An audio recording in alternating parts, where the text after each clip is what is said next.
kids are at home right now. There's no school, so they might be jumping in, jumping out. I'm sure you guys have kids and all the things and stuff happening. So I totally get it.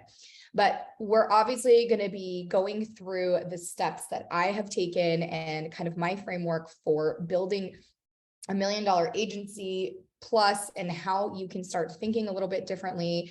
One of the things that I think are the most important for me is to really kind of show up and scream from the rooftops, especially in our industry, about the fact that, I mean, we just came back from a conference, IOA, some of you were there, some of you have maybe never been, but walking around the exhibit hall, and I've been to that conference a couple of times and many, many other conferences and events, and just walking around, it's like, there's so many people and businesses and resources and things showing up and exhibiting and talking about sales and marketing. And it feels like sales and marketing is like the only thing that we really see people pushing and talking about in our industry.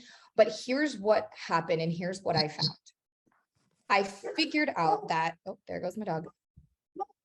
Sorry, hold on.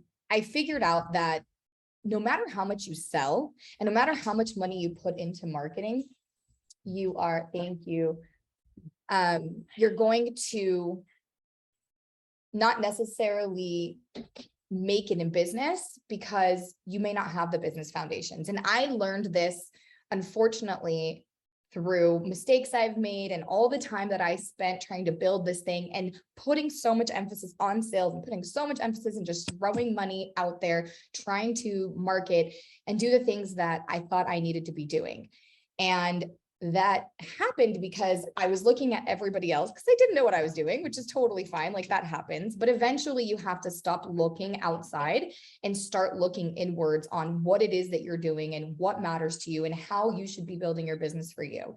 And so as I did that, I realized that I needed to really fix kind of the foundation of business. And so I come and I really try, like I said, to scream from the rooftops about business. And hold on, guys, we need to mute some of us. If you're not muted, if you don't mind muting, there's just background noise. So I come in and really talk about business. I really want to make sure that everybody understands, like, we all come into insurance from a million different industries, from jobs, maybe in the corporate world, or different things that we were doing, or maybe we were just stay-at-home moms, or maybe we just got out of college and we all fell into insurance, right? Like, nobody grows up thinking about wanting to be an insurance agent. It just doesn't happen that way, unless maybe you grew up and you're like a second or third generation of the insurance industry, maybe taking over a book of business or things like that, or you saw your parents, you know, or whatever that looks like. But we really want to make sure that we understand the foundations of business. So what happened to me and why this all came about? One, I got 2 degrees in organizational psychology, which basically is understanding how humans work, what motivates them, what's important to them, also what attracts people in marketing to want to work with you, all that type of stuff, and organizational charts and how to get the right people in the right seats and all those things. So if any of you guys, this might age me a little bit, but I doubt that you haven't seen this movie. If you haven't, it's a great one. But if anyone's ever seen Office Space, where these people come in and they kind of evaluate what's going on in the company, and then they kind of fire people or they rearrange people. And so that's really what organizational psychology is about. Well, that, and growing up with entrepreneurial parents, I had the entrepreneurial bug my entire life. And so that kind of got me into wanting to get into business. I didn't necessarily know exactly what I was going to do. Well, one day, as I had just had my first daughter and I left the corporate world because I was so stressed, I ended up actually having a miscarriage because of that with my first pregnancy. And I left, I ended up getting pregnant again, and I had my daughter, thankfully. And during that time, I started a mommy blog. This was like back in 2011. And some of you guys might know this story, actually. I had a very successful mommy blog. I had no idea what I was doing. I was learning how to do like ad space on the website, and I was getting products that I was supposed to promote and all these things. And sometimes I kick myself in the butt because I'm like, man, that would have been like 10 years ago. And I probably would have been doing really, really well. And it's when that space started exploding. But a State Farm recruiter found me because of that mommy blog and was like, hey, have you ever thought about getting into insurance? And I'm like, no, not even a little bit. Like, what are you even talking about? Well, I had been insured with State Farm through my parents, our businesses, our family for years and years and years. And I knew our agent pretty well because I had, gone and talked to her when I got my license. So, I mean, we've known her since I was like 10. And I went and talked to her and I was like, hey, can you give me like the rundown about this industry and what exactly this is? I honestly thought this woman was trying to scam me. I was like, this is totally a scam. I didn't understand. Well, she really pulled the curtain back and showed me what this industry could be like. And she also showed me how much money she was making, how long she was in the business, how to do some of these things. And granted, when you're captive, there are other benefits that you get that are a little bit different and a little bit more support than when you're independent, because you're absolutely on your own. And I didn't have to buy into a book. They were giving me a sign-on bonus. Like, again, it sounded like too good to be true. And I ended up deciding to go for it. I was like, I have nothing to lose. I don't really have to invest too much. And I got into the industry, even though it was something I was not even remotely wanting to do. Fast forward a little bit, things were going pretty well, but I didn't know what I was doing in this industry. I didn't have product knowledge. I didn't know how to sell policies. When we first opened our doors, I actually ended up getting pregnant again during that time. It was like a 9-month program to get you ready. And so I had just had my son, who was about 2 weeks old when we opened our State Farm agency. And so we 100% were that agency. And I know some of you have gone through this, that got the baby in the baby carrier, or I'm rocking the stroller, I'm trying to pick up the phones, and all of these things are happening, trying to manage a team, honestly, not knowing what we were doing. And luckily we had grit, we had hustle, we just like made things happen. We figured it out along the way. I was meeting with agents, I was picking people's brains, right? I was trying to figure out how to do this thing. And again, we were successful in making revenue into our agency. We were selling and we were spending a ton of money on marketing, but I wasn't profitable. And I also was working 10, 14 hours a day. And I had babies and I had toddlers at home and all these things. And so that's where I feel like a lot of us get stuck, and we have to get through that hump, and we have to go through some of these things that are a little bit just like growing pains. However, when I realized I wasn't profitable, or at least making the money that was worth it for me to be working so much away from my family, spending money on daycare, doing the different things, I was like, something's got to give. And so that's when I started thinking more like a business owner, a CEO, an entrepreneur, and going back to my roots, and stopped kind of getting shiny object syndrome and looking at what everyone else is doing and really thinking to myself, like, what do you want? What would make this worth it for you? What would life look like? How much money does this mean? What does the environment look like? What type of brand do you want when you are spending money on marketing? How do we make this more profitable? How do we change the profit margins? What things do we need to be looking at and doing every single day, like key performance indicators that are really going to get rid of the fluff and just go straight to skyrocketing our business? And so that's really what changed and what shifted. And I just wanted to kind of lay that a little bit for you all before we get started. But let me know in the comments if you have ever felt anything that I had mentioned, if you've ever, gone through some of these things. Are you feeling these things right now? And just kind of let us know where you at. How long have you been an agency owner, and what are some things that are going on with you right now? And I'm going to then get ready to share my screen. Desiree says, yes, love Canva. Isn't it the best? Okay. It's awesome. You can do everything with it. It's amazing. Okay. So building $1 million agency, we really want to explain to you what it is that you need to know and start doing in order to really get yourself on the trajectory to get there. And so this training and workshop, and really just like engaging with us with Unburden Your Business, which is our kind of parent company and brand, is really about taking your business from that burden that, you think that you are going to make all this money, you want that American dream, you're doing everything that you can do to be that business owner, have that time freedom, all of that, and really be in control of your life. And you end up working those 14 hours, you end up being handcuffed to your business, all of those things. So if you've ever said these things or felt these things or are feeling them now, let us know in the chat too, what is really like, oh man, you just pushed a button, or how does she know that this is what I was feeling? But you're working too many hours, you need more freedom with your time. You feel like your day is controlling you. You're stuck in that whirlwind where you just walk into your office and the phones are ringing and you're just like trying to put out fires every day. You have a million thoughts all the time. There's no focus, right? You're just like, I don't know what I need to be doing next. Sorry, I'm muting some of you guys. There we go. Okay. And then just really not feeling like you have that clarity as women too, if you're married or your parents or just different things, feeling like you've just got shame and guilt that you're not further along than you are, super stressed, overwhelmed, all of these things. And just feeling like you're not making enough money. There's no consistency or processes, and showing up to execute is difficult. And you're probably executing on so much and not giving yourself enough credit, because we tend to do that.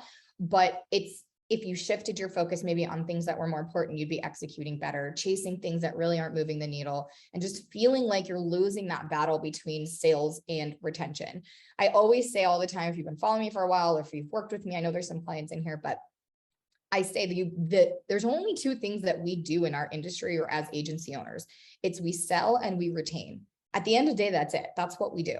And I know that we insure people and we protect them and all that stuff. That's a little bit more about branding and marketing and what we actually do for our clients. But when it comes to business, those are the two things we have to balance. And those are the two things we have to do all the time.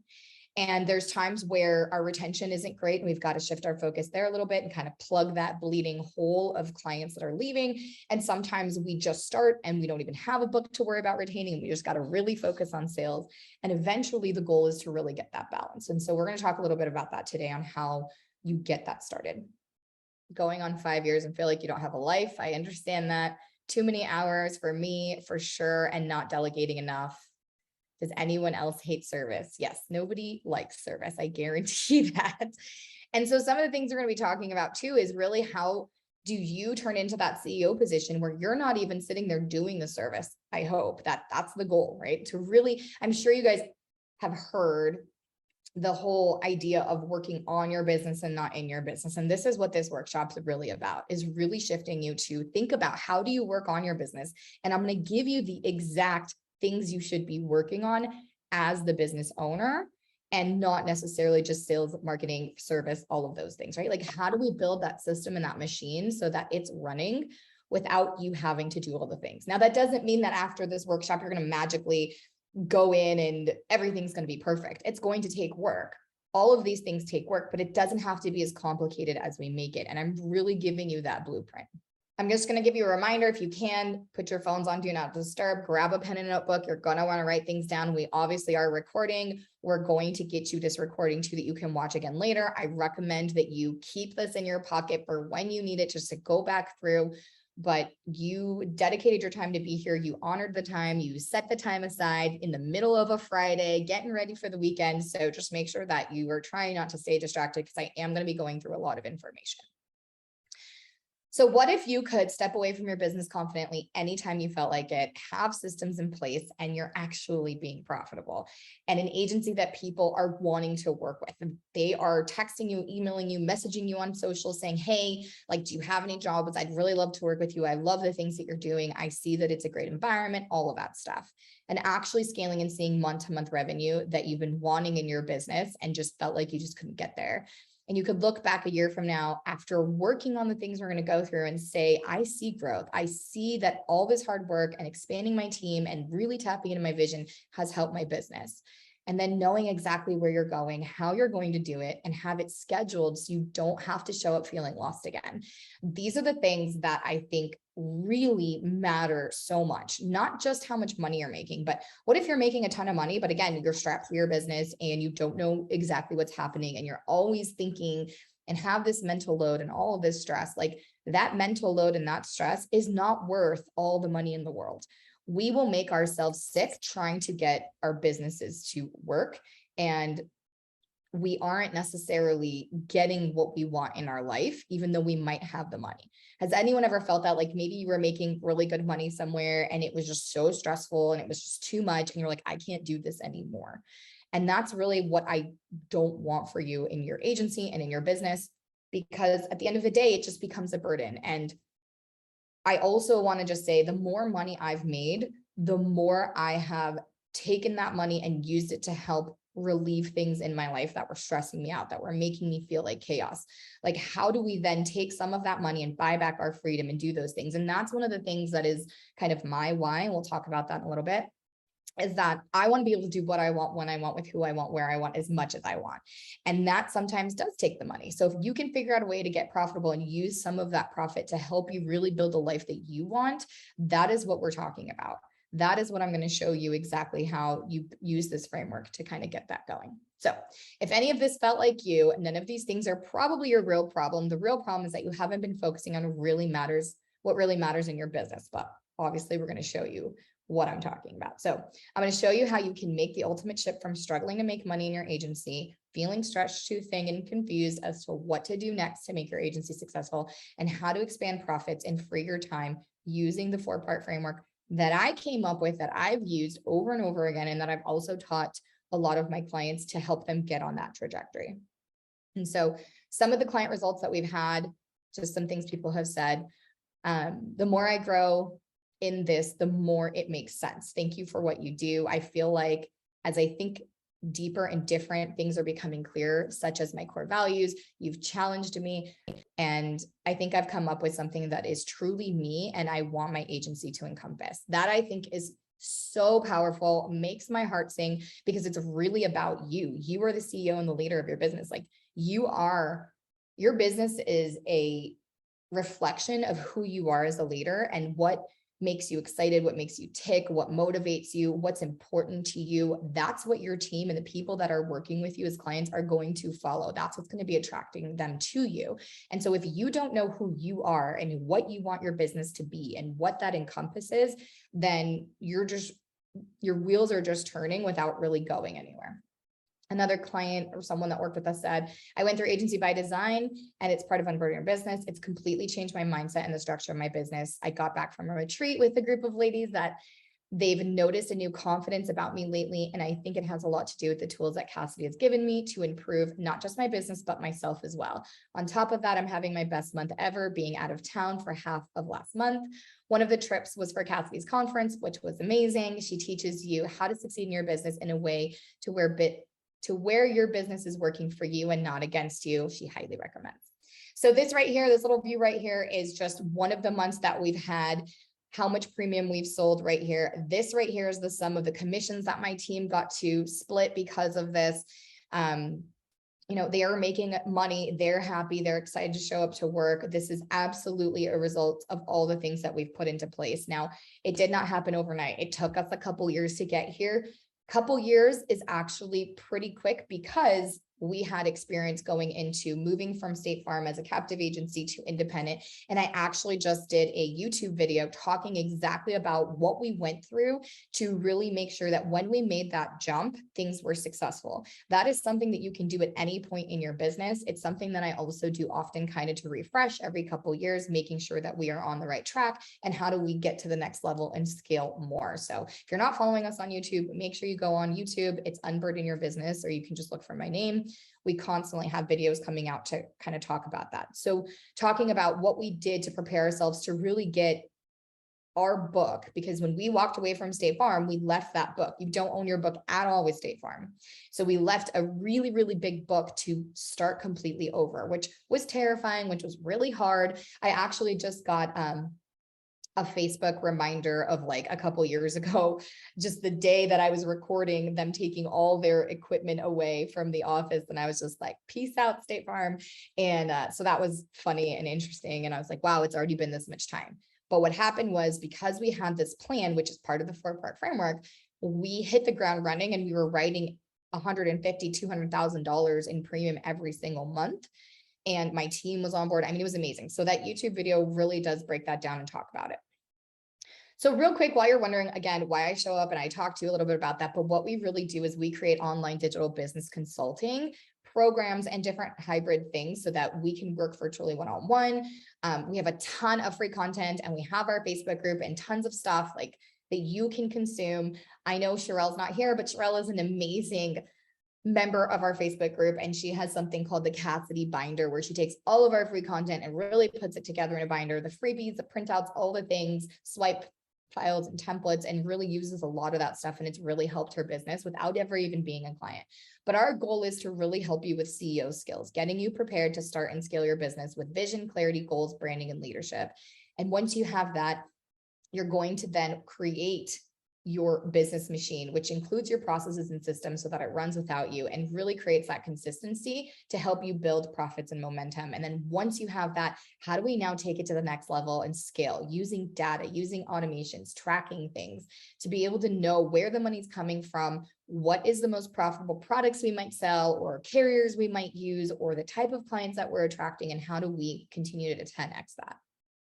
So I just want to let you know really quick, I'm not a coach. I'm not here to cheerlead people. I'm not here to talk about like life therapy and different things like that. I'm really here to help you consult through your business and create strategies that are specific and individualized to you, your agency, where you're located, how many team members you have, how much money you want to make, what your area might be like when it comes to insurance and the different things that, the premium averages, and how do we calculate all these things and what kind of technology you're using, and really be that consultant for you and that sounding board to give you that strategy.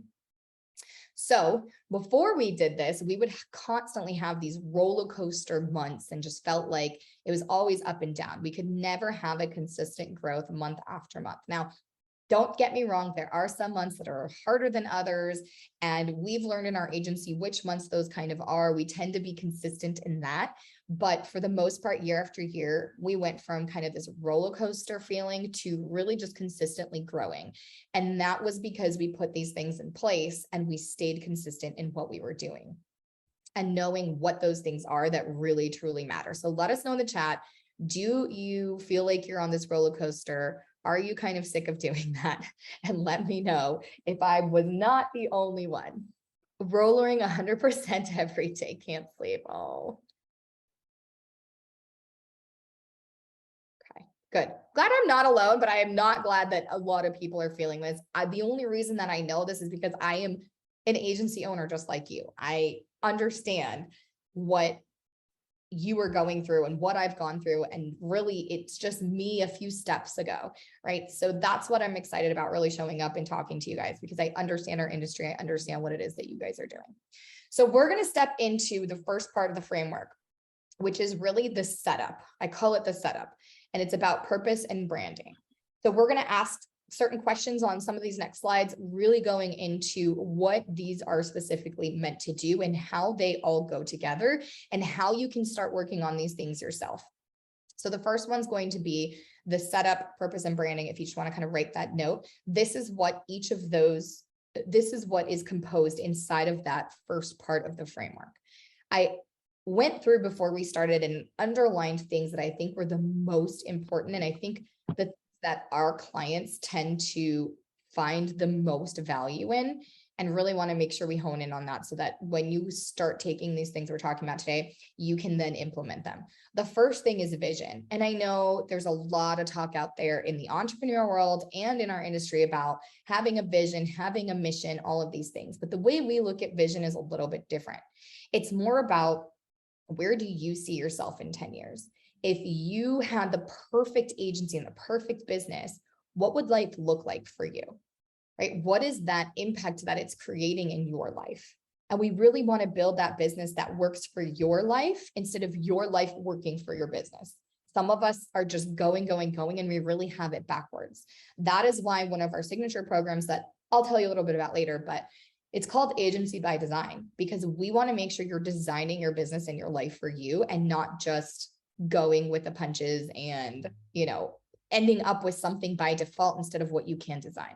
So vision is one of the biggest things that we really dissect with our clients and talk about and make sure that that is something they're understanding. It's very clear. They're never going to lose clarity on why they're doing what they're doing, what it's meant to do. And it really gives them that North Star to follow anytime they're making decisions or anytime they might have that shiny object syndrome. And it's also something we want to make sure is super clear and that we can articulate to our team, because if our team doesn't understand our vision or where it is that we want to go, there's no way they're going to buy in and follow us to do that. We're the leaders. We need to make sure they can follow us to this vision. One of the biggest things that I also think are big eye openers, especially in the beginning, is just really taking inventory. And it's something that we don't talk about. I actually have it down to make a YouTube video about it, but taking inventory, because we don't really sell products, right? So we think of inventory like a store, a retail store where you have products, and you have to make sure you have the right count of products and have a good grip on your inventory. But for me, inventory is really about looking at, where are you right now? Like, How many team members do you have? How much are you spending? What's going on with your money? What products are you actually selling? What carriers do you actually have access to? Like all the inventory and all the things that we work on in our business. And like, where are we right now? And having that hard conversation with ourselves on where we are at right now compared to where we want to go with that vision and seeing what that gap is. Because once you can visually and clearly see that gap, you can start chipping away at it and start getting further to where you want to go. And obviously that includes setting those goals and going after them. The next piece that's really important about this is your brand. And you'll actually notice that brand is going to come way before and even a lot more than marketing. I realized I was spending so much money on marketing, especially like with State Farm, because I was using their branding and just attaching my name to it. And I ended up becoming the face of the brand. People were calling and just wanting to talk to me all the time. And it's a struggle in our industry for us to really build a team and kind of like that agency feel, right? It's called an insurance agency for a reason. It's not just insurance agent. And you really want to be able to grow that business to a agency type feel where there's tons of people that are working for you and anybody can work with them. And so how do you start building that brand? What is it that you do for your clients? What is that transformation? What is that problem you solve? And I really think that more and more people are talking about kind of like problem solving selling or problem solutions, where we really talk to the clients about what kind of problems come up and how are we positioned to help guide them through solving those problems. And that's really what branding is about. And then once you know what that brand is, which is your ideal client, really understanding who that is. If you want to niche down into certain markets, which I highly recommend because we did that and we made a lot more money. People get very scared to niche down, but it actually helps you make a lot more money. And then really understanding those marketing concepts. So if I know what my brand is, I know who I'm marketing to, and I know the niche that I'm working within, I can then spend my marketing dollars and my marketing efforts in a much more strategic way that's really going to convert clients at a higher level than just trying to sell to everyone with like a massive brand that really doesn't mean anything. Because we are competing against the bigger corporations, the bigger insurance companies. And if you can't differentiate yourself, you can't stand out, you can't really make yourself someone or a business that people are attracted to and want to work with, then you're going to be struggling and you're going to lose a lot more than you're going to win. And the deal is that not $1 in your agency that you have made in revenue hasn't come from some type of relationship. And so when you can brand yourself really well and attract people to want to work with you, they're working with you because they like you. They feel like they know you. They feel like they can trust you, as opposed to calling an 800 number, as opposed to going some of these other major carriers. There's a reason they want to work with you, and that's going to come from branding. So what I want you to do is take a moment. I'm just going to like pause, and we're going to have you kind of write down these questions. You can screenshot if you want and come back to it later. And again, you're going to have the recording, but I really want you to kind of think about, how do you answer these questions? These questions come straight from that first part. And if you can start answering some of these questions, it will help you get clarity on how do you start setting up part one of this framework to help your business grow. Okay, so the questions are like, what does your agency look like? Your ideal agency look like, right? Like really closing your eyes and envisioning, what does this mean for you and your family and your life? How can this business be a resource and a tool for you to be able to have that like ideal life that you want? I want you to think as far as you possibly can. Look 10, 20, 30 years down the road, depending how long you've been in business or what's going on in your life. Things change, right? So maybe something is a desire that's come up that's a little bit new for you. Maybe you're in a different phase in life, like really thinking about what that looks like. And again, taking that inventory, like where are you now compared to where it is that you want to go? When you're driving somewhere nowadays, I mean, you use Google Maps, Waze, all these things. You put in your current destination, and then you put in the address of where you want to go, and it creates a map. Well, you can then look at the overview and see how far something is, how long it might take. You can really start seeing maybe the directions and the route that you're taking. And that's really what it's about. It's like, hey, I know I want to go here. And sometimes it's so much easier to see where we want to go and not always understand where we're starting from. So that's a huge piece to the puzzle to really figure out where that gap is. And setting those goals of where you want to be 10 years and reverse engineering from 10 years to 5 years to 1 year. And how do you start chipping away at that gap?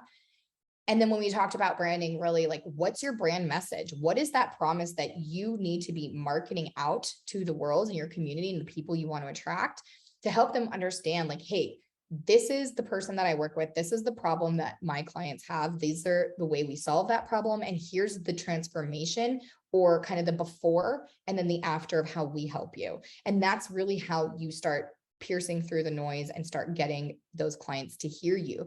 Just like, I'm going to give you a behind the scenes look right now. But when we first started, I said, hey, have you ever said this? Have you ever felt like this? What did that just do? That just told you that I understand some of the problems that you're going through, and setting it up so that I can show you the type of solutions that we can offer you and how you can help yourself, or how we can help you, or whatever, to really solve that problem and get you that transformation.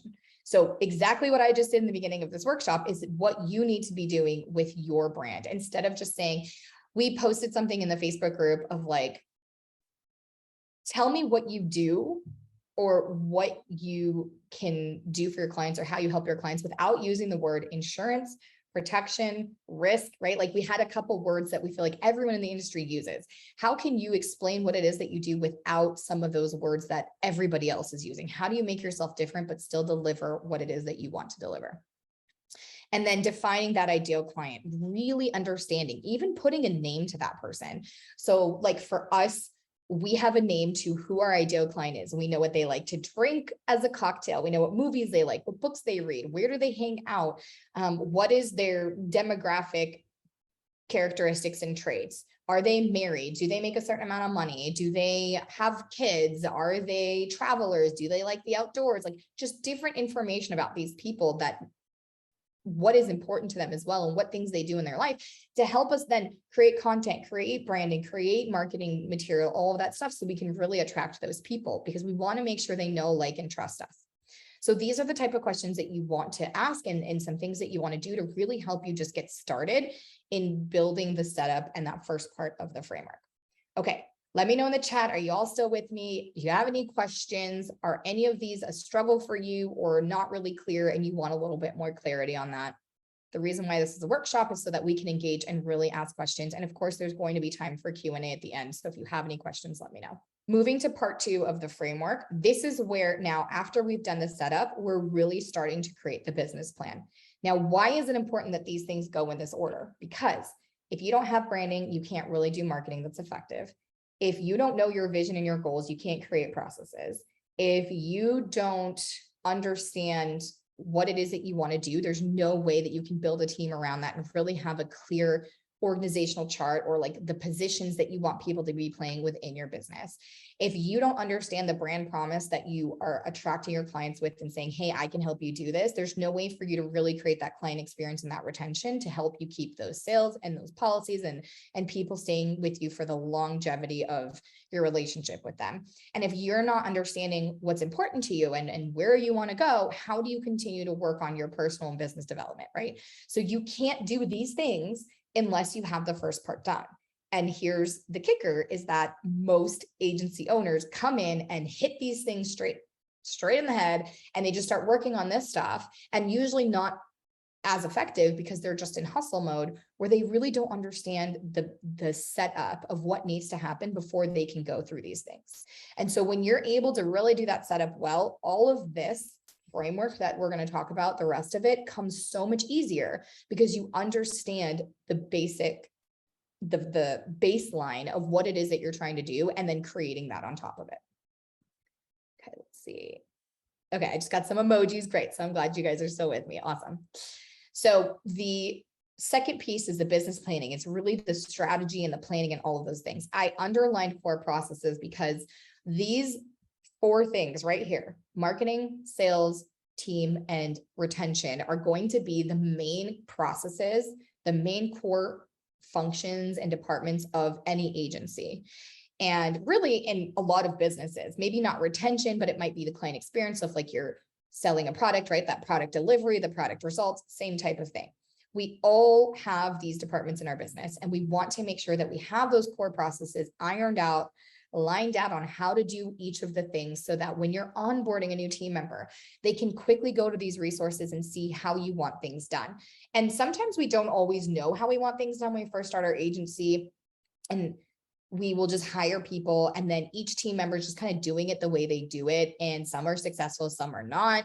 Sometimes you want the non-successful team members to emulate the successful team members, but they don't really know what it is that's making them successful. And there's no like real structure or consistency to any of these things. I know in the beginning, I was like, certain people were better at certain things. And I was just like, hey, I just want you to do it the way you do it, but get me these results. And the thing is it wasn't something we could stay consistent on. And it wasn't something we could duplicate, so that when we continued growing our team, that we could get them on board and working quicker and faster and more efficiently to set them up for success. Because if I hire somebody and they don't work out, it's my fault. I either hired the wrong person, I didn't vet them properly, I didn't set them up for success. Like, obviously, we've hired some people that were batshit crazy, like it happens, and they sell you really well on the interview. Like that definitely happened. But for the most part, there's something that you didn't do that you could have done, but you wouldn't know that unless you had some of these processes in place so that you could really train them and see where they might have their strengths and weaknesses, right? The other thing that this helps you do is when you've got this set up and the business plan going, you can really see where you really need to hire people. Is it because you have a bottleneck of a lot of service, like Rena was talking about? Is it maybe a bottleneck of you're great with service, but you're not producing enough in your business so that you can grow? What is happening in your business as far as the processes go, and understanding what the structure looks like where you can put the right people in the right seats? And if you don't have that figured out or clear on, then you're just going to be hiring and wasting so much money on payroll, and you're going to get frustrated, and you're going to end up firing everyone, and you're going to decide to just do it on your own, and then you're going to get burnt out, and then you're like, I really need to hire somebody. And this vicious cycle continues. And I've had videos talking about the vicious cycle of going from doing to delegating to designing your business, right? And so this is really part 2. So let's get into the questions real quick that you want to be asking yourself and just really kind of diving into. So here are the questions for part 2. I want you to screenshot, take a look, write them down, do what you got to do. I'll give you a couple seconds and minutes to do that. Okay. So the first thing to really help you figure out your core processes and what processes you have in your business that fall into those categories we were just talking about. Writing down everything that you do in your daily operations from A to Z, and really figuring out who is responsible for these tasks and the results of those tasks, and being able to assign those things. Something that I do with clients too is, even if they're like a solo agent right now and they're looking to build a team, I'm like, look, if you were able to afford somebody, or if it was the right time for you to start building your team, would this be a service thing? Would this be a sales thing? Would this be an administrative thing? Like, what would this fall under? Would it be a marketing thing? Like, where would the tasks and activities of the things that you need done as far as operations in your agency, where would they fall as far as a possible position? Or if you have a team, do they do the things they really should be doing for their position? Making sure you're defining your roles in your agency based on those core processes and what needs to happen. And then we really talk about using your goals. ICA, by the way, stands for ideal client avatar, which is that ideal client, kind of like your target audience, if you will. It's just a new term that everyone's been using, and your niche and your location and your brand message, and coming up with a 3 to 6 point marketing plan. I really only like to start with like 3 and just start putting some marketing dollars out and getting some results, and then tweaking it as you start putting it out and seeing that it's working before you just dive all into one particular marketing vehicle. So branding is going to be what goes in the vehicle, and the vehicle is going to be the actual pushing out of that brand out into the world. Okay. So that might look like print, flyers, mailers, that might look like social media content, that might look like email marketing, that might look like marketing, networking, whatever that looks like. But all of those things come from your brand message with all of this. And then what is the process for your sales team to use for consistent selling and closing? You should have a sales process that every single person on your team is using consistently. Now, that doesn't mean they can't infuse their personality a little bit. That doesn't mean that they can't be maybe product focused or product line focused.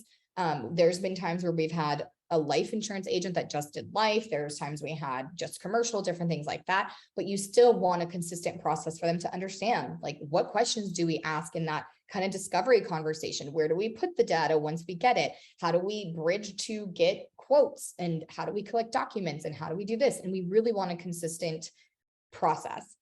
This also goes for retention in your servicing. You really want that consistent process. Something that I like to use as an example of this is like, when you first go to a new person to like get a haircut, right? You don't know what to expect. You really hope they don't chop your hair off. You hope that they do a good job.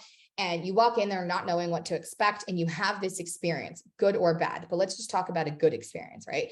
They did an amazing job, great price, just wonderful experience. And then you tell everybody about it. And the next person, a friend of yours, goes and uses their service and has a terrible experience. It's completely different than what you had. And you're like, I don't understand, because I had this experience. Now you're having this experience.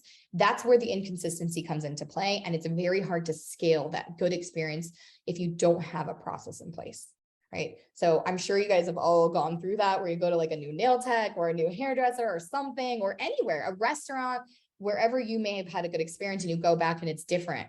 And the reason why is because there's not kind of like that core process for that process, that system and what they're doing. Okay, so what is your process for creating a team, training, developing, and growing your team? There's a reason why I say your process. I don't care what anyone else is doing. There's going to be things that you want to do and that are right for you. And I want you to trust yourself and have faith in yourself that you're going to know what needs to get done. Most of the time, we all know what needs to happen. Some of these things that I'm talking about, you're like, okay, yeah, common sense, but are you actually doing them? And are you actually getting deep enough into getting these things done that they can be replicable and that you can use them consistently? So what is your process for really creating that team, developing and training them? And then lastly, what is the process to show up for your clients and keep your brand promise while building relationships to create great retention? So not only is it about just closing that sale, but if you tell a client, hey, this is the problem you have and this is how we help solve it. Well, once they pay you the money to do that, you've got to make sure that you and your team are showing up to really continue proving that you can keep that promise that you've branded and marketed to them. Oh, Desiree, thank you. This is gold. Love it. Okay, I'm glad you guys are with me still. All right, let's move on to the third step. The third step is really about the action. So we did the setup, then we planned based off of our setup, and now we're ready to take action. We've got those processes in place. We have all the things that we want to get done. Now, that doesn't mean everything's going to work perfectly every time and that things don't need to be tweaked as we do these things. But now it's just time to take action. I think a lot of people get stuck in the strategy and in the planning, and they don't actually do the actions that they plan for. So how do we now get really good at productivity and really good at showing up and just doing the things? So some of the things, like I said, our clients have had the most success on are going to be really learning time management, and not just learning time management like, hey, here's how you should have your calendar, but understanding how time management works, that you have these certain hours a day, and learning the tools on how to get better at that, not only for yourself, but so that you can teach and train your team. One of the biggest pieces of time management that we use in our agency, and we just used last week again, is really auditing our team's time. If somebody says they're overwhelmed, or we know that they can do more, or they're taking a long time on doing things, we audit their time. We literally have them write down and take inventory of what they're doing every day within the hours that they're working, how long it's taking them. Are they actually focused on income producing activities, or are they getting distracted, or is there some things that are bottlenecks that are keeping them from being able to execute? So how do you execute efficiently? Also, automations has been a huge lifesaver in our business. And I know it's a huge topic right now in our industry, and just kind of like that hot topic people are talking about, but it's a lot easier than you think. And I also believe that automations can be built and customized to your agency based on your setup, what's important to you, based on your business plan, because a lot of softwares and companies are coming out now saying, hey, we have all these automations already pre-done for you, and they don't always work, right? So being able to see how you can take some of the activities you wrote down and what can be automated, where can you save kind of money on payroll and having a team member do these things manually, that you can start using technology, which I think is amazing. And then tracking. There's not anything more I can say than just, you have to be tracking data.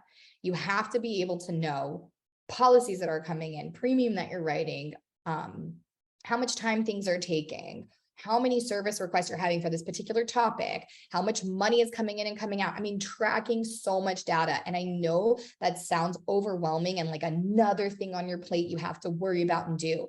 But once you figure out those core processes, there's going to be certain things that you want to be able to quantify. If you can't quantify the things that are happening in your business, basically like understanding the numbers that are important to you in your business, then you can't understand where you are and where you're going and how to really make sure you're maximizing all those things. Tracking data is like the most boring thing in the world. I get it.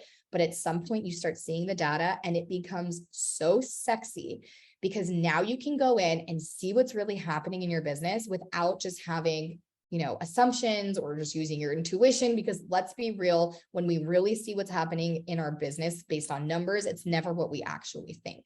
And numbers don't lie. They're going to give you the real truth. There's no gray areas here about what's going on. And so when we started tracking the things that were attached to our core processes, the things that we knew if we kept doing over and over again consistently at a certain level, we were going to hit our goals.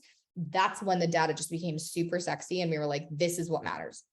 So just last week, I had a team member saying they're overwhelmed. And I'm like, hey, go find out how many calls we're getting on an average. Go find out what service tasks they're completing every single day. What is the category of that task? Is there something that we can automate? All of this came through understanding that we have the data and we just need to understand where to pull it from and how to look at it, where you can really be that investigator in your business and figure out what's happening. Okay. And the last couple of things is really just setting that accountability for your team, not about micromanaging, but really learning how to hold people accountable. Accountability is more about how do you hold yourself to the things you promised and committed you were going to do, as opposed to you showing up as a leader and like force feeding these things that these people need to do and holding them accountable. This is about motivating your team and incentivizing them properly and making sure that with the tracking that they're able to see, because the more that you track in your business, the more your team can also have access and see, are the things that I'm doing actually bringing in those results? And that holds them accountable way more than you having constant meetings and constant conversations. If you can pull data and say, hey, this is where we're at, it's going to hold them accountable much better and give them a view of exactly what's working, what's not, than just being like, hey, I need you to sell. Hey, I don't understand why, you're not able to do these things or get these results. It's like, we can really look at the data and understand what's kind of going on there. And when you see that things are not working, you can pinpoint like, hey, you've done a ton of quotes this month, but you're not closing. Let's work on that piece and see if we can get you to where we need you to go. And lastly, it's really about spot checking, understanding what areas in your business, as you get these things worked out, that you can just go back, spot check, and make sure things are working well. For example, one of my spot checks that I have is the 15th of every month. I go in and take a look at where our sales are. Are we halfway to goal? Have we exceeded halfway to our goal? Are we way behind halfway to our goal? Because that's like the halfway point of the month. And if we're below, I have a process and a strategy of how to get everybody back on focus. If we're above, great. Don't even need to have a conversation with anyone. If we're on track, then I might go in and look at what we have coming down the pipeline. Have we quoted a bunch of higher premium policies that are just needing to be worked through and they should be closing, like things like that, right? So that's kind of a spot check that I have. So now that the system's been built and the machine's running, I have certain spot checks as a CEO that I can come in and really look at just to make sure things are going well. Okay, we have some questions or some things. Sheena says, tracking is life. I cannot imagine going back to not tracking. Thank you so much for teaching me how. Yay. And Brittany says, clear tracking has helped me figure out when I am able to hire so that I can start delegating. Love it. It's so important.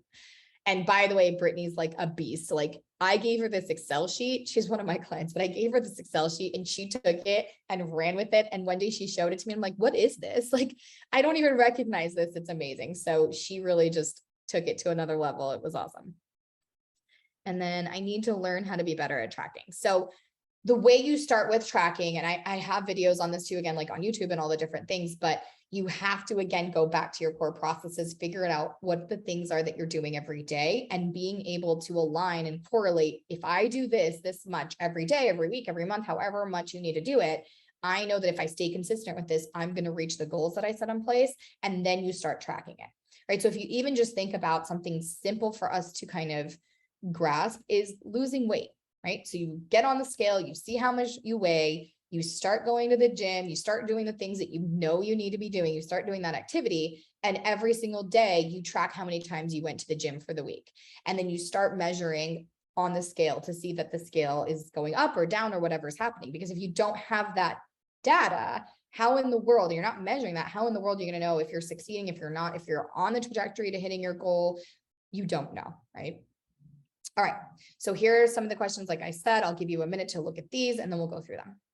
So what are the ways that you can more effectively manage your time? So obviously, I teach these things at a way deeper level. We actually had a really good boot camp right after our Unfiltered Experience conference that I think really dove deep into helping people manage their time. If you're interested in learning more about that, just let us know in the chat. My team members on it, and we can give you information on that. But once you kind of get, for a short period of time, obsessive about really managing your time and you learn those tools, anything that you learn as a CEO and leader, you can then take and teach your team. That's another thing during the conference that I realized. It was like, I can't believe how much money was spent on that weekend for people to buy software and products and help and all these things to help their team. And they're so much more likely to spend money and invest in their team, but they're not as likely to spend money and invest on themselves. If you develop yourself, all of that information that you're going to learn is going to trickle down onto your team, right? And so you can continue developing your team and getting them to become rock star producers or just really great CSRs, what have you. But if you don't know those things too, if that person leaves, there's no way for you, again, to replicate and duplicate those things to teach them. So time management is something that if you start doing, it's another thing. I started getting really, really intentional with my time. And all of a sudden, my top team member was like, hey, I want to have my calendar. I want to do this. Like, I like what you're doing. I see how much more effective it is. I see you're not working as much or as hard. Like, how do I learn these things? And that's you showing up as a leader and being the example and then having that trickle down to your team. What are ways that your agency struggles with executing on plans and processes that are implemented? A lot of times, you can create processes and you can create plans, and then you go to your team, you're like, okay, this is how we're doing things from now on. But for whatever reason, they don't buy into it, they don't implement it, and you're struggling just to get them to do the things, right? So what are some of the reasons or ways that you might struggle with those things? So once you create the plan and you're ready to execute, how do you make sure that your team's executing? Where are you struggling there? What parts of your operations can be automated to lessen the need for more people and less steps to complete? This is a great one. So once you kind of have all these things done and you're implementing it and everything's being done manually, because at first you're going to want to see how it needs to be done manually, can you then automate some things? We noticed a company that actually goes into our AMS and into our carriers and downloads all notifications every single day that comes into our carriers, and they zap it into our AMS. And so we don't have to log into carriers all the time, because we all know some AMSs don't always download properly. And if we really want it to be accurate, we've got to log into our carriers, and that's a lot of time that gets taken and things get messy. And so it was like, oh, this is a problem we have. There is a software or some way we can automate this. Let's see how we can do that. And then list all the important numbers and measures that you must track in your business. So really thinking about some things, like if we want to just like really work it out right now, workshop style, tell me some things in the chat that, if you do these things, you're going to make more money in your agency. What are those? So quotes, right? The more quotes you do, just as an example, the more quotes you do, the more likely you are to close business. So what is the number of quotes you need to do per month to be able to hopefully predict that you're going to be able to close a certain percentage of that to make the premium goal that you want to do for the month? Rena says, increase referral partners, right? So the more referral partners you have, what is that number approximately? Now, you may put a goal into place and say, hey, this is the measurement. We want 10 referral partners sending us 2 referrals a month. That's 20 referrals a month for people that are very likely to get quoted because they're referrals. And you know that you'll hopefully get 15 quotes out of those. And if that's not enough of a number, you need a lot more, because that's not that much, but that's okay.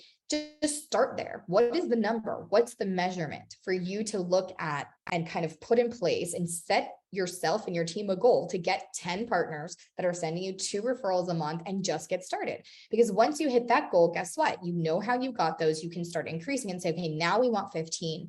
Now we want 20. Now, instead of having 10 that give us 2, we want to have 10 that give us 5, right? Whatever that might look like. And you have these levers in your business for those key indicators or those activities that you can start scaling and increasing as you see that they're working. Rena says 10 referrals, sending at least 5 leads a month. Perfect. You know your number. That's the goal. If you don't have that now, that's what you're working on. If you have that now and you want to increase it, great. Maybe it's working for you and you're getting the baseline of quotes that you need, but you're not closing. So you know that number because you're tracking the data and you can figure out what's happening there. And then lastly, what needs to happen to consistently hold people accountable for taking action on the processes you set in place. So that kind of comes back to this one where it's like, what are the struggles that you have and what kind of solutions can you come up with that possibly will hold people in place? And so in Agency by Design, we have this whole system that we've used to hold people accountable, and we kind of teach that, but there's ways to hold people accountable based off using data, based off using key performance indicators, and making sure that they understand why their position is the position, what results they're responsible for bringing into the agency and the business, and why it matters. And then how do you track that so they can see their progress? Okay, is there any questions on this right now as we move into the last piece of the framework? The last piece of the framework is all about money and profit. And really, once you've gotten the setup, you've got the business plan, you're taking action, things are starting to happen consistently, you are now there to manage that freedom that you've created by building this. And that looks like making sure you're making money, that you are profitable. So some of the things that I highlighted was something that I call Money Monday. And it's just the process that you use to manage your money, to check in with your money, making sure that every dollar that's going out is bringing you money back. What are the things that you need to be doing? Money that's coming in, making sure you know what is giving you the most profit. So if there's certain carriers that are paying you more, can you start working with those more? Like all of the different things that you can do, but really having that healthy relationship and those healthy habits when it comes to your money. The reason why this is so important, because like I mentioned, I went through this phase where I was making a ton of money and I did not have enough profit for what I felt like I should. And I'm like, this is ridiculous. I did not have good management skills of money. I was spending it when I finally got it because I felt the scarcity mindset of like, I didn't have it and now I have it. And so I'm just going to spend it. Like, right. I didn't have a good grip on what was happening. And so we really want to focus at this point on the money that's coming in. We want to make sure we can continue to increase those profit margins. Not only that, but we wanted to make sure that I wanted to make sure, not my team probably, but I wanted to make sure that I was getting paid first, that I was making the money that I wanted to make, and then seeing how much money was left over that I could run my business. And so we really go into all of these different things, but money is a huge piece that I don't think entrepreneurs and business owners have a good grip on, and they're not focused on. And really, we're not a charity. We're not trying to work for free. Like, this is one of the biggest things that I think are really important for you as an agency owner. Once you've built that machine, to be able to understand that it's printing money. Now, what do you do with the money? How do you make sure you're maximizing on that? And that's why I also underlined the key performance indicators and understanding like, this is where you need to focus. Forget everything else. There's going to be so many things that are going to come down the pipelines and through discussions and conversations with people and going to conferences, and you're going to get flooded with so much information. But at the end of the day, there are only certain things that are going to make your agency successful. And those are the things that you need to go all in on and bet your money and your time and make sure you stay focused on those. Because if you can just do those and rinse and repeat over and over, and then just increase the activity, like pull that lever, then you're going to be successful. So I do also, there's budgeting and debt and tracking in here, but for me, I think about it now more as like, I'm trying to get out of debt to the money that my business is printing. I want to have a plan for. I don't want it to just print money and just fly around the room. Like, I want to be able to have that money go to a specific place and understand what the plan is for my money. So how are you money planning? What are you doing when it comes to the money coming into your agency, and how do you make sure? Because I've also noticed that a lot of clients of ours either are very unaware of what's happening, or they're aware and they understand the money coming in and out, but there's so many things they're spending money on or ways they can be maximizing on the revenue they're bringing in, and they just don't have the process in place to go in there and get that worked out and managed. So once you have a process for this too, everything starts to get better. So ask yourself these questions and let's see what you come up with. What current money habits do you have that are hindering you from growing your profits? And one of the things that helped me was where there are certain things, because habits is all about having some kind of trigger and then an action that happens because of that trigger, and then the result that comes from it that usually gets you bogged down for whatever reason, which also triggers you again, and it becomes this vicious cycle of certain habits. And there's good habits and bad habits, right? But what are some of the habits that you have that are hindering you from growing your profits? So for me, it was like maybe going to conferences, or maybe spending too much time on social looking for solutions that seem to be quick fixes and really are just these band-aids you put on, or end up being just a waste of money. That was a trigger for me, and I had to stop doing that. So just thinking about what are some of those things you're doing. Maybe it's just not checking your bank account often enough. Maybe it's not having the routine and the plan for your money so that you know what needs to happen with that money, and it's just kind of like loose and going all over the place, right? What's the money story you're telling yourself that needs to change? Here's the thing with when it comes to money, our relationship with money comes very much from how we grew up, the stories we were told, the things that maybe have happened to us in our past, things that maybe we've experienced. And we start telling ourselves these stories about what money is and what it isn't and what it means to us and how well we manage it. How many of you have said, I'm not a numbers person, or I'm not great with sticking to a budget, or just different things that we tell ourselves, right? And making sure that you understand that whatever's happening in your mind is going to result in the actions and the habits that you have.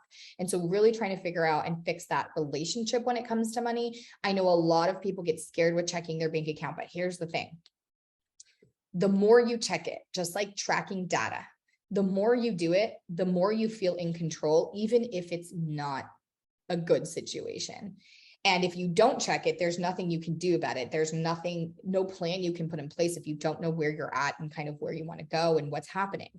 So if you don't do it, you're just going to continue staying where you're at and nothing's going to change. If you start doing it and you start figuring out where you, the person managing the money, is having some issues, you can start tackling them and fixing them. You've got to become aware of what's happening first before you can ever take action to make it better. And one of the ways we do that is creating a daily, weekly, monthly, and quarterly and annual routine to check in with our money, to make sure we have a better grip and really analyze that data to see how we can become more profitable. So how much money do you want to make every month? How much are you making now? And what's the gap? And how can you close that faster if you can?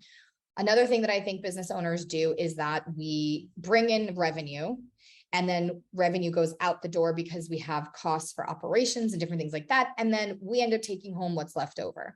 Well, it's backwards. We really need to understand what it is we want to make. How do we take that money first and use whatever's left over to really run our business? Now, not always is that really realistic and ideal, but if you don't know how much money you want to make every month and what that looks like, then there's no way that you can make sure that happens. And you're just going to continually wait till the end of the month to see how much money you can take, right? All of that stuff. And what if you take the money you want to make and the processes are being done and things are consistent and you start making more money? What happens to the money that's above what it is that you're taking every month? What's your plan for that? How are you tracking that? How do you make sure that, for us, our worst month of the year for us to make commissions is usually November and then February. Well, if I didn't know that, how am I going to make sure that August, September, October, I'm putting some money aside to cover the months that we might have less premium? The only way I know that is by tracking and checking in with our money and seeing what those, what those patterns might be, so that I can make sure that we are good and that we're preparing for them. Instead of reacting, we can be prepared. And then what overhead do you have that is directly impacting your revenue and profit in your business? How are you tracking your return on investment? If it's on your team, your marketing dollars, your daily operations. For me, we know down to the penny how much it costs per person to be in our agency and per seat. We understand how much each team member makes with their salary or their payroll, their commissions, and then how much profit we get. We know that percentage to the number. And so when somebody sells a policy, I know exactly how much money our agency gets to keep and how much we pay our team. And I want to know, is this person covering their seat? Are they making us profitable? Is our break-even point with this team member a year, meaning that I won't even make money off of this policy and the commissions until 1 year's renewal, and then I get to keep it all, or what happens with that? However you have it structured, it doesn't matter. What matters is that you know first the awareness of what's happening, and then if you need to change it or want to change it, you can start making those adjustments. So this is really the questions to help you become aware of, like, where are you, what's going on, and how do you make it better? I avoid looking if I don't think I'll like what I see. Total avoidance, right? But here's the deal. If you don't look, is it going to be the same whether you look or not? It's not going to be different. So looking at it will allow you to then make some changes or decisions or take some action if you need to, as opposed to not looking at it, right? Or if you spend too much time where it's like, okay, I've had a grip, everything's been great, and a month goes by and you got busy and you didn't look at it, and suddenly it's like, holy crap, where'd all that money go? And you don't know. How many times have you just in personal life spent money and been like, I have no idea where that money went, or I have nothing to show for it, or, you know, all of these things. I know that's something that I've struggled with personally. The more money we made, the more we spent. And I'm like, I don't understand. We're making more money. How does our bank account still look the same? And so I had to get really intentional and get a grip on where our money was going. And the way I did that was I wrote down every transaction manually for a long time. And actually, I still do in many ways. And I then categorize, like, how much are we spending on food? How much are we spending on eating out? Like, I could really tell you exactly how much money is going out based on certain categories. I also had to get really strict with my husband. He's the spender. And I also spend, but he's like the spender. And I was like, look, you get one credit card. This is the credit card you use. This is the credit card you use so that I can start tracking your transactions and we can see where you're spending the money that you have on the credit card, as opposed to it being split across 7 credit cards, right? It's so much harder to track and get a grip on 7 credit cards than it is on 1. So just as an example of things that I've changed personally and just kind of sharing behind the scenes and just some pains that I've gone through on how doing these things really can make a difference in the way you show up, and not try to avoid things, but really take action in making them better. So, all right. So we went through the 4-part framework, and I really wanted to be able to show you all exactly how you can start taking action and in the next 6 months, completely work through this framework and hopefully get results for you and use this to get through all the pains and things that we talked about. So this is a 6-month timeline of exactly what you want to do first. The reason why it's about 6 months is because that's how long it's going to take you. Like, there's no way you can just stop doing business right now, unless some of you have that luxury and that privilege that, you know, maybe spouse is bringing in money, or you just started and you're like, I can maybe take my foot off the gas pedal on this or that and focus on this, which I highly recommend, because again, if you don't do these things, you're just going to end up with whatever you end up with at the end. And it's probably not going to look anything like what you want it to. So the first month, you're going to really work on the setup, right? We're going to talk about defining your vision, looking at your brand, figuring out what your goals are. Where are you now? Where do you want to go? The second month, we're starting to set up that system. We're going to be planning the core processes. We're going to be figuring out what are the things that we do every single day in our agency, and what positions should we have, or who needs to be doing these things, and what are the results that we're looking for from each of those processes.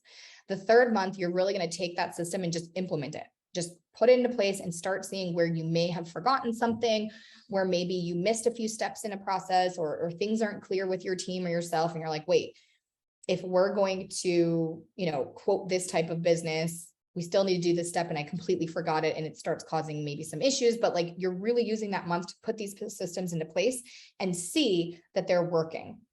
And then 4, you're going to maximize the execution of those. See if you can do more of them. Can you do them faster? Like, how do you need to bring on a team member? Is there bottlenecks? What's going on? And how do you maximize productivity and get really good at that?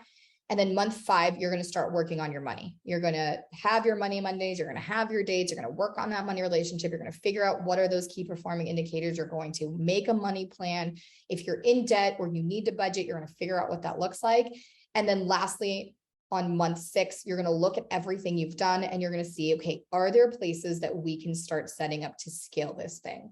Does that mean bringing in a new producer because you have that position perfectly ready, the training, the development, and everything for that person, and now they just have to come in and plug and play, and you should be able to make them profitable quickly? Does that mean that now you can increase referral partners because you have the capacity to do more quotes? Does that mean that you can now go after different niches and different clientele? Like, what does that look like? So let me know if you have any questions about this timeline and what that looks like as far as using that 4-part framework and implementing it into your life and what that can look like for your business.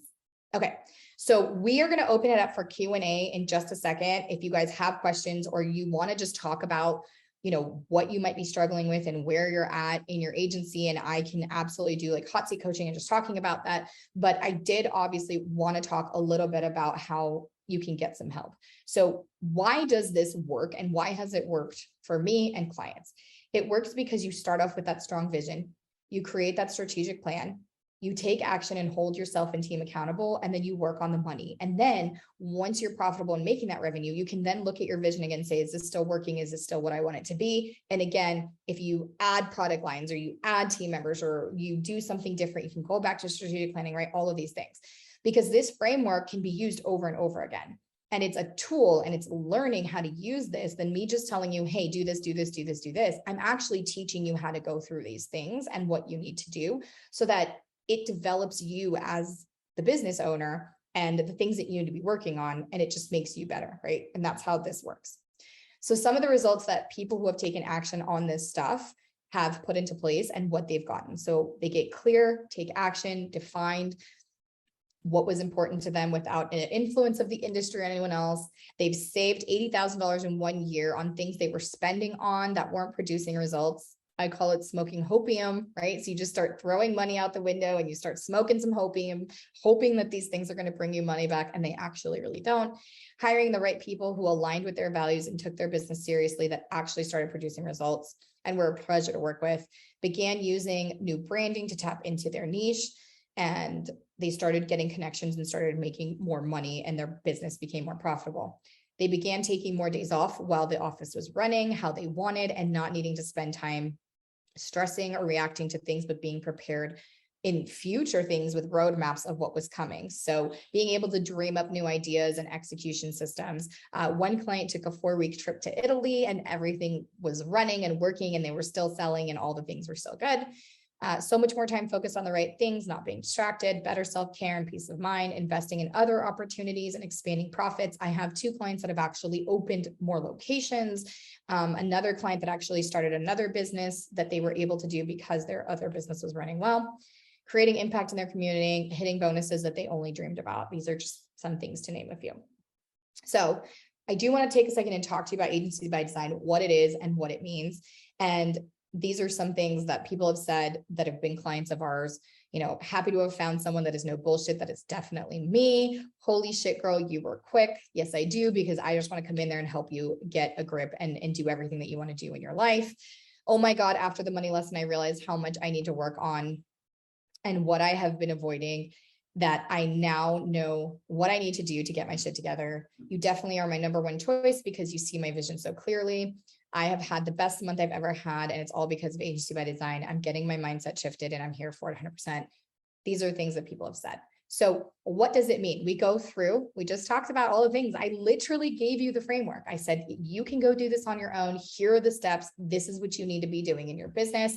What Agency by Design is built off of this framework. And so we work one-on-one to work with you on this. You have video lessons, exercises, printed and shipped workbook for you to be able to go through all of this, 24/7 access to us and questions and things that you need, downloads, swipe files, templates, everything you could possibly need to get these things going. You get one-on-one calls and messaging and access to all the resources that we have. And then you'll be adding all the work into a digital business plan. We'll be creating roadmaps and activities to help you achieve everything that you want, even beyond working together. And then really personalize attention and action steps to guide you for what you want your agency to be. So all of this would cost you at least over $10,000. I actually know someone who just became a consultant, and I did some research because, who doesn't want to do research and know what's going on in the industry, but they're charging well over $1,500 a month and people are signing up and it's great. But after doing the research, I realized there's not even half the things that we provide. And I know for a fact, just doing the research, we definitely could charge over $10,000 for something like this. But with everything that you get, our program is $750 a month if you're doing a 6-month payment plan, or you get a $500 discount by paying in full for one payment. So if you're interested in getting started, this is the website to go find out more information. It's a very detailed on there, exactly what you get. There's also links in there to book a call. So we absolutely offer like a 30-minute call to really see if this is the right fit for you, because for us, We want to make sure that the energy is right, the vibe is right, that you are really someone who's going to take this and do what needs to get done and take the action to help your business. And you're not just going to buy it and not do anything with it. That is not why we're in business. So we want to make sure that it's the right fit for you. So there are links in there for you to book a call, 30 minutes. And there have been a few people who have not been ready. And I let them know, hey, I don't think you're ready. But even in that 30-minute call, they get a lot of steps that I strategize with them on how they can get ready and or what they can be doing. So it's literally like a free consulting call. So if you're interested in even doing that and finding out more, go to that website, book a call, and let's just chat.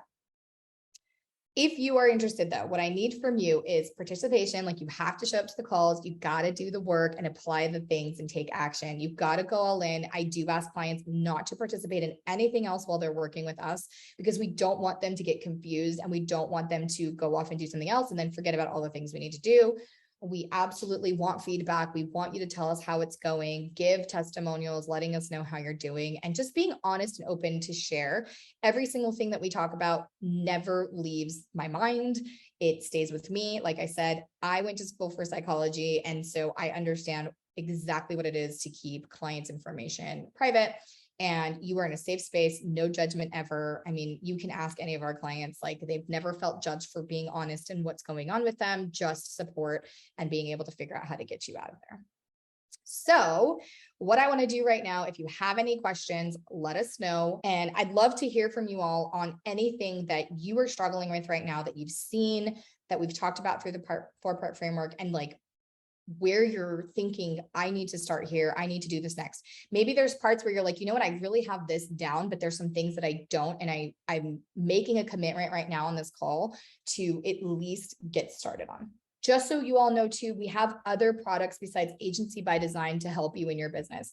We have a monthly membership. It's called The Collective. And we get on monthly calls where there is a training, and it's just like this workshop style where you can unmute, ask questions, say, hey, I'm dealing with this right now. Like, can you please help me out? So you get access to me as well.